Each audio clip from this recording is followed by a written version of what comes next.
ሰላም ሰላም ውዶቼ ተወደዳችሁ የዩቲዩብ ቻናሌ ቤተሰብ የሆናችሁ ዛሬ ደግሞ ይዤላችሁ የመጣሁትኝ የካስታርድ ክሬምን በቤት ውስጥ እንዴት እንደምናዘጋጅ ከስክራች ጀምረን ከመጀመሪያ ጀምረን እንዴት ጣፋጭ የሆነ የካስታርድ ኬክ ወይ ደግሞ ቦክሰኛ ውስጥ የምትገባው ዋነኛዋ ቦክሰኛ የምታረጋት ቴስቲ የሆነች የካስታርድ ክሬም ተብሎ ይታወቃል። እኛ ሀገር ብዙ ጊዜ የኤንሪኮ ኬክ ይባላል እና ኬኩ ስያሜው ካስታርድ ኬክ ነው የሚባለው እና ያንን ካስታርድ ኬክ ክሬሙን እንዴት በቤት ውስጥ በጥሩ ሁኔታ እናዘጋጃለን የሚለውን መመሪያ እንዴት እንደምንተገብር ይዤላችሁ መጥቻለሁ። ሁላችሁም የዚህ ቻናል ቤተሰብ ያልሆናችሁ ሰብስክራይብ በማድረግ ቤተሰብ ይሁኑ። ከዚህ በኋላ የምለቃቸው መልካም የሆኑ ትምህርቶች እንዲደርሷችሁ ቤተሰብ ይሁኑ። ለዚህም ዛሬ ያዘጋጀውላችሁ ግብአት የሚሆነን ነገር የመጀመሪያው 6 እንቁላል አለ። ተለቅ ያለ የፈረንጅ እንቁላል 6 እዚህ ጋር ያስፈልገናል። እንደገና 50 ግራም ኮርን ስታርች ያስፈልገናል። እዚህ ጋር ደግሞ አለ ስኳር 175 ግራም ስኳር ያስፈልገናል። እዚህ ጋር ደግሞ 750 ml ወተት ያስፈልገናል። አዘገጃጀቱን አሳያችኋለሁ፣ ተከታተሉ። እሺ እዚህ ጋር ጋዜ ላይ ልጠደው ነው። ወተቱን እጠደዋለሁኝ። ወተቱን ቀስ ባለ እሳት ምክንያቱም በጣም መፍላት የለበትም። ይሄ ወተት በጣም ተንተክትኮ መፍላት የለበትም። እዚህ ጋር መፍላት ሲጀምር የመጀመሪያ ድርጊት የሚሆነው እዚህ ጥጉ ላይ እንደ አረፋ የሚመስሉ ነገሮች ይወጡና እነሱ ወጥተው መፍላት ሲጀምር እናጠፋዋለን። እስከዛ ደግሞ ይሄንን እየፈላ ወደዛኛው ስራ ወስዳቸዋለሁ። ይሄ ቀስ ባለ እሳት እንዲፈላ አደርገዋለሁኝ። ቀስ ባለ እሳት በጣም መፍላትና መንተክተክ ስለሌለበት ጥሩ ሙቀቱን እንዲጠብቅልን ቀስ ባለ እሳት ጥጄ ወደዛ እንመለሳለን። ተከታተሉ። እሺ አሁን ወደዚህ መተናን እንቁላላችንን እንዴት እንደምናደርግ አሳያችኋለሁ። እንቁላላችንን እንደዚህ እንመታና በእቺ የእንትነች ምንድነው ስሟ ብርቱካን መጭመቂያ ነው። በዛ ላይ ቀስ ብሎ እንቁላሉንና አስኳሉን እንዲለይልን ውሃውንና አስኳሉን ይለይልናል ማለት ነው። በዚህ ሁኔታ እንቁላሉና አስኳሉን መቀላቀል የለበትም። አስኳሉን በኋላ እንዴት እንደምንጠቀምበት ለስፖንጅ ኬካችን በጣም አስፈላጊ ነው። አስኳሉ ሳይሆን ውሃው፣ እሱን ቀስ ብለን እንለየዋለን። እሱን ለይተን እናመጣለን። እንደዚህ አድርገን ቀስ ብለን እንለይና 6ቱንም እንቁላል እንደዚህ አድርገን እንለየዋለን። ተከታተሉ። እሺ ተመልሰን መተናል። ያው እንደምታዩት አስኳሉን ለብቻ እንደዚህ ለይቼዋለሁ። ውሃውንም እንደዚህ ለብቻ ለይተናዋል። ቀጥሎ የምናደርገው ይሄንን 175 ግራሙን ስኳር እንቁላላችን ውስጥ እንጨምረዋለን። በሙሉ እንጨምራለን። ከዛ እንደዚህ አድርገን እናዋህደዋለን።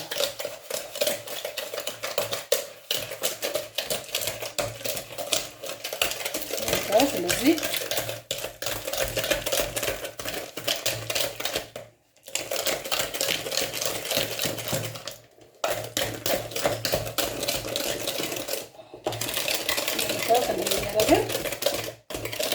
ከታችን እየፈላ ነው። ይሄንን እንደዚህ አድርገን እናሟሟዋለን። ከዛ ደግሞ መልሰን ይሄ 50 ግራሙን የኮርን ስታርች ዱቄታችንን እዚህ ውስጥ እንጨምራለን፣ እንቀይጣለን ማለት ነው። ቀጥታ እንጠባጠበ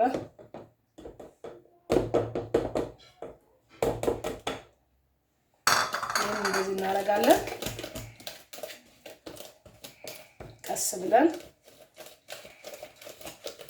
እንደዚህ ጎድጓዳ ያለ ዕቃ ያስፈልገን ለዚህ ነው። ምክንያቱም የፈላውን ውሃ መልሰን እዚህ ውስጥ ስለምንጨምረው እንደዚህ ጎድጓዳ ያለ ዕቃ ቶሎ ለመምታት እንደዚህ አይነት ቴክስቸር ያመጣል። በራሱ ክሬም የሚመስል መልክ የሚይዝልን።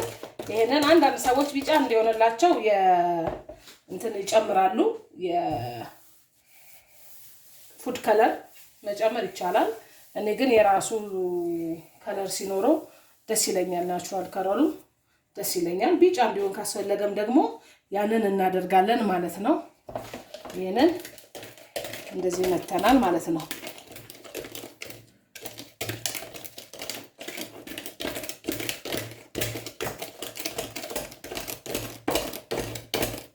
አሁን ይሄ እንቁላል ስለሆነ እንቁላሉ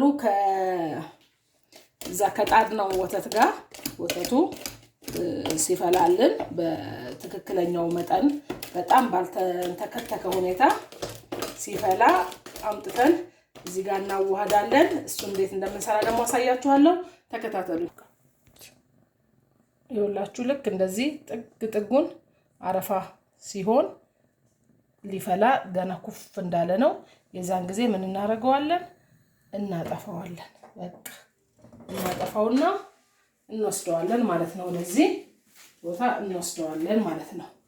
እዚህ ጋር አለ። ምክንያቱም ይሄንን የምናደርግበት ምክንያት እንቁላሉ ያበስልብናል። እንቁላሉ ቀስ በቀስ የዚህን ትኩሳት ሊላመደውና የክሬምነት ይዘቱ አለዛ አምጥተን ብንከለብሰው ያበስለውና ፍርክርክርክ ያለ ምንም ነቱ የማይታወቅ ነገር ይሆንብናል። ስለዚህ ይሄኛውን ወተታችንን ምንድነው የምናደርገው? ይኸው ጭሳለው ፈልቷል። የምናደርገው ይሄንን እንቁላሉ ቀስ በቀስ እንዲላመደው ነው የምንሰራው ማለት ነው። ቀስ በቀስ እንዲላመደው ይሄንን እያደረግን እንዲመቸኝ በዚህ ጋር አደርገዋለሁኝ። እዚህ ውስጥ ይሄንን እንደዚህ እንመታለን። ቶሎ ቶሎ መምታት አለብን። ያው እኔ ብዙ ጊዜ ልጆቼ የሚረዱኛል። ምክንያቱም አንድ ሰው እዚህ ውስጥ እየጨመረ አንድ ሰው ይሄንን ቶሎ ቶሎ ቶሎ ቶሎ ቶሎ ቶሎ መምታት ያስፈልጋል፣ እንትን እንዳይበስልብን ማለት ነው። ያንን አሁን ችግር የለም ብቻዬን መስራት እችላለሁ። ቶሎ እንደዚህ አድርጌ እመታለሁኝ ማለት ነው። ይሄንን የማደርገውበት ምክንያት በፍጥነት ነው። እንቁላሉ ሙቀቱን ተላምዶት እየሞቀ ወደ እሳት ከመውሰዳችን በፊት ሙቀቱን እናላምደዋለን ማለት ነው። ክሬምነቱ እንዳይጠፋ እንደዚህ እያደረግን እንጨምራለን። እየመላለስን ይሄ 700 ኤምኤል የፈላው እስከሚያልቅ ድረስ እንዲያነሳነሳ እያደረግን እየጨመርን እያላመድ ነው እየጨመርን ቶሎ ቶሎ እየመታን። ሚክሰር ያላችሁም ሰዎች በእንቁላል መምቻ በሱ ማድረግ ትችላላችሁ። እናንተ ድካሙን ካልፈለጋችሁት እንቁላል መምቻው አለ ሚክሰሩ፣ በሱም ማድረግ ይቻላል አለኝ። እሱንም ማሳየን የምትሉ ከሆነ ደግሞ አሳያችኋለሁ። ተመልሰን እንገናኝ። ያው እንግዲህ ተመልካቾቼ እንደምታዩት ያደረኩኝ በፍጥነት እያደረግን ትኩሳቱን እንትኑ ሳይቀይር እንደዚህ ሆኗል። እንዳልኳችሁ በዚህ ሚክሰራችሁ ላይ ይሄንን አውቶማቲካሊ እንትናችሁ እዚህ ውስጥ አድርጋችሁ ዝም ብላችሁ ይሄንን በማድረግ ወተታችሁን ቶሎ ቶሎ ቶሎ ቶሎ ቶሎ ቶሎ ቶሎ በመጨመር እንትን ማለት ትችላላችሁ፣ መስራት ትችላላችሁ። እኔ በዚህ ነው የምሰራው። ብዙ ኤሌክትሪኩም ያው የኢትዮጵያ ኤሌክትሪክ አስተማማኝ ስላልሆነ በዚህ ነው የምሰራው። ስለዚህ አሁን መልሰን ይሄን እሳት ላይ በመጣድ መልሰን ይሄን እንደገና በእሳት እናበስለዋለን ማለት ነው። ተከታተሉ። ያው አሁን መልሰን እሳት ላይ ለኩሰናል። ይሄን በለኮስንበት ሁኔታ ይሄንን ድስታችንን ጥደናል። ይሄን ወደዚህ እየገለበጥን መልሰን ቶሎ ቶሎ እንዳይጓጉልብን እንደዚህ ነው የምናደርገው። ወደ ድስታችን ገልብጠን ይሄንን እንግዲህ በተወሰነ ደቂቃ የክሬምነት ይዘቱ እስከሚመጣ ቶሎ ቶሎ እንደዚህ እናማስለዋለን ማለት ነው። በፍጥነት እናማስለዋለን። በጣም እንደምታዩት የሚያምር ከለር ነው ያመጣልን። ይሄንን እየሰራን ያዘጋጀነው ለዚህ ክሬም የመጨረሻ ግብአት የሆነው ቅድም በእንትኑ ላይ ያልነገርኳችሁ መሰለኝ ይቅርታ፣ 250 ግራም የገበታ ቅቤ ያስፈልገናል። ለዚህ ነው ብዙ ጊዜ እንደዚህ አይነት ኬኮች ትንሽ ዋጋቸው ጨመር የሚለው እንትናቸው የሚያስፈልጋቸው ግብአት እንትን ትንሽ ከፍ ያለ ነው። 250 ግራም ቅቤ አዘጋጅቻለሁኝ። ልክ ይሄ በስሎ ወፍሮ ሊወጣ ሲል ይገባል። ሲወጣ ቅቤውን ጨምረን አዋህደን ነው የምናወጣው። ቅቤና ቫኒላ እንጨምራለን። ተከታተሉ። እሺ ያው ተመልካቾቼ እንደምታዩት እዚህ ጋር ወደዚህ ካሜራው ጠጋ አድርጎ ያሳየናል። እያማሰልኩት ለ3 ደቂቃ ያህል በደንብ እሳት እየመታው እያማሰልኩት ነው። እጃችን ማረፍ የለበትም እንዳይጓጉልብን። እንደዚህ ይወፍርልናል። እሳቱ ቅድም ቀጭን ያያችሁት ተፈሰሰ። እንደዚህ እሳት ሲነካው እንደዚህ ይወፍራል። እንደዚህ ወፍር ብሎ በደንብ እስከሚወፍር እሳቱ በደንብ እንዲመታው ማድረግ ይጠበቅብናል። ተመልሰን እንመጣለን። እሺ እንደዚህ ሆኗል። እሳቱ ለመጨረሻ ቀንሰ ነው ባዶ ካረግነው በኋላ እዚህ ጋር ቅድም ያነገርኳችሁ 250 የገበታ ቅቤ እንደዚህ አቆራርጠን አዘጋጅተን እንጨምራለን። ከዛ እሳቱን ቶታሊ እናጠፋዋለን ማለት ነው። እናጠፋለን። የራሱ ትኩሳት ቅቤውን ያዋሃድልናል ማለት ነው። ይሄንን 250 የገበታ ቅቤ እንጨምራለን።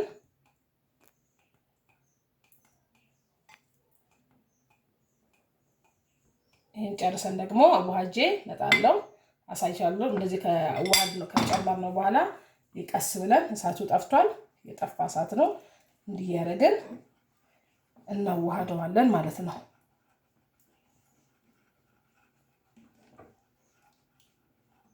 ተመልሰን እንመጣለን። ተከታተሉ። እሺ ተመልካቾቼ እዚህ ጋር ቫኒላ ኢንሰንስ አለኝ። እሱን አንድ ሻይ ማንኪያ እንደገና አንድ እንደግማለን 2 የሻይ ማንኪያ ቫኒላ እንጨምራለን። ቅቤያችን እንደምታዩት ተዋህዷል። ሁለቱን ቫኒላውን ጨምረን ቴስቱን በጣም ምርጥ ያደርገዋል። እንደምታዩት ክሬሙም ይሄ ነው። የኔን ቦክሰኛ ጣፋጭና ተመራጭ እንዲሆንልኝ ያደረገው ብዙ ሰዎች ምንድነው ቦክሰኛሽ ለየት ይላል በጣም ይጣፍጣል ይሉኛል። ይሄንን ነው የምጨምረው። አሁን እንደምታዩት ወፍራም ሆኖ ቀጠን ያለ ነው። ይሄ ይቀመጣል። ሲቀመጥ ያው የቅቤውም ካልም ሲሆን ሁሉም ነገር ረጋ ሲል ይወፍራል፣ በጣም ይወፍራል። እንደገና እሱን ምን እናደርጋለን? እናስተካክላለን። እንዴት እንደምናደርግ ተመልሼ ያሳያችኋለሁ። ተከታተሉ። እሺ ይኸው ተመልሰን መተናል። አካባቢያችንን እናስጣዳለን፣ እናስተካክላለን። ከዛ ይሄንን እንዳለ ወደዚህ ገልብጠን እንጨምራለን ማለት ነው። አለ እዚህ ውስጥ ገልብጠን እንጨምረዋለን። ከዛ የምናደርገው ምንድነው? ይሄንን እንደዚህ ካደረግን በኋላ ይሄንን ላስኪት ፕላስቲክ ላስኪት ይሄንን በቁመቱ እንደዚህ እናደርግና እንቆርጥና እዚህ ውስጥ እንደዚህ አድርገን እንከተዋለን። እንትኑ ላስኪቱ እንትኑ ላይ ማረፍ አለበት፣ መሸፈን አለበት፣ መንካት አለበት ክሬሙን። እሱን ከነካ በኋላ እንደዚህ መልሰን በደንብ ኮምፕሊትሊ እስከሚቀዘቅዝ እና እርግት እስከሚል እንጠብቀዋለን ማለት ነው። በደንብ መሸፈናችንን ሜክሹር መሆን አለብን። እዚህ ጥግ ድረስ እንድስቸርገን መሸፈናችንን ሜክሹር መሆን አለብን። እንደዚች አየር እንዳይገባው ሽፍን ማድረግ አለብን ማለት ነው። እዚህ ስር ጥቅጥቅ አድርገን እናስቀምጣለን። this is እንግዲህ ይሄን ይመስላል የካስታርድ ክሬሙንም እንደምትመለከቱት መልኩ የካስታርድ እንትን ይዟል፣ ከለር ይዟል። ክሬም ከለር የሚባለው በተፈጥሮ ክሬም ከለር እንላለን። ይሄ ነው ትክክለኛው የክሬም ከለር ካስታርድ ክሬም ይሄ ነው። ቀዝቅዞ ደግሞ ኬክ ላይ እንዴት እንደምንሰራው አመለክታችኋለሁ። በሚቀጥለው ክፍል ይዤ ቀርባለሁ። እስከዛው በጣም ወዳችኋለሁ። ሼር ማድረጉን አትርሱ ለሌሎችም እንዲደርሳቸው። እናንተም ደግሞ ሰብስክራይብ አድርጉ ያላደረጋችሁ። የዩቲዩብ ቻናሌ ደንበኛና ቤተሰብ እንሁን። በጣም ወዳችኋለሁ፣ አከብራችኋለሁ። ሰላም ይዛላችሁ።